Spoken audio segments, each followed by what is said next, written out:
All right, well, let's go ahead and get started and take a look at the first question. So it says solve the exponential equation. Well, before we solve it, let's first of all make sure we even know what an exponential equation is. Yeah, I know sometimes in math you probably think we make things difficult, but really sometimes things are maybe simpler than what they might seem. So an exponential equation is just an equation that has a variable as an exponent. Right, so for instance, if we looked at this equation, you see that up there in the variable, that's where x is. We're not used to seeing him up there. We're used to seeing maybe something like this, like 3x minus 1 equals 81 or whatever, right? So no exponents, but we're used to seeing x down here. We're not used to seeing x up there. Well, so that's all that this makes this different, is the fact that the variable is in the exponent. Well, that's okay, so we can work with that because we have a property that says is that if you have like bases, meaning the number that's at the bottom there, base of this one is 27. Now you look at that and you're like, wait, that's a fraction. So we'll get to that in a second. But if they have like bases, what happens is that it's almost like the bases drop off, and then you can just solve for the equation that's there.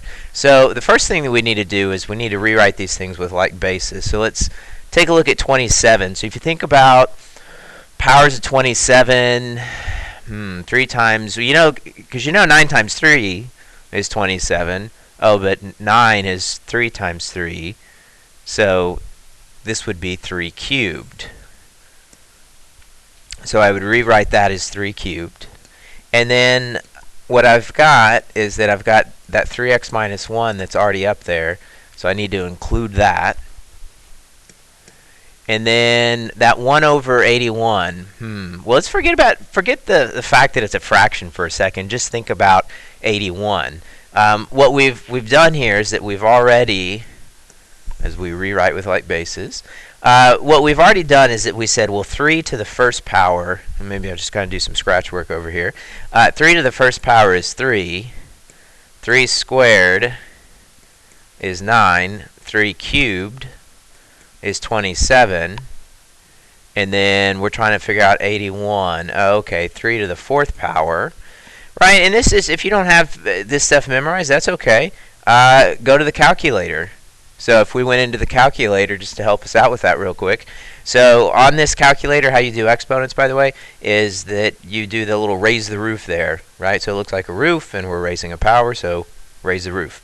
So 3 raise the roof, 4, and we get 81. So we know that 3 to the fourth is 81. Okay, but then, wait, this is a fraction. It's 1 over 81. Well, what we've seen from earlier work is that what happens is that if it's a fraction, that just means that's going to be a negative exponent. So instead of 3 to the positive 4, that's going to be 3 to the negative 4. So at this point, I've rewritten it with like bases. So I've got a 3 on the bottom here, and I've got a 3 on the bottom here. So what this property tells me is that once you got these numbers on the bottom the same, then what you can do is you can focus on just the top part of it, just where the x is, right? Because x is up here, so we almost want to just kind of pretend that's not there and kind of pretend that's not there, and then solve the equation. Right now, I'm not going to mark it out and go back here and undo that, but that's kind of what we're doing. Is we want to just focus on this top part, just where the x is, because we're trying to solve for x. So what I would do is I would rewrite the problem. I've got 3, and that's going to be multiplied by 3x minus 1 equals to negative 4. So what I did there is that I just set each exponent equal, and now I'm going to solve for the variable that's there. So I would this says they're being multiplied, right? So I'm just going to distribute. So I get 9x minus 3 equals negative 4. I'm going to add 3 to both sides.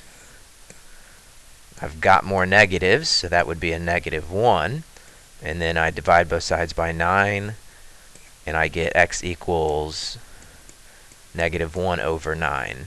You're going to get a fraction here. You might get a funky fraction. You might get a fraction that's improper, where the number on top is bigger than the number on the bottom. That's okay. We're just going to leave it as it is. So we'll just leave it as a fraction. Alright, so go ahead and stop the video now and try number 1 on the right side.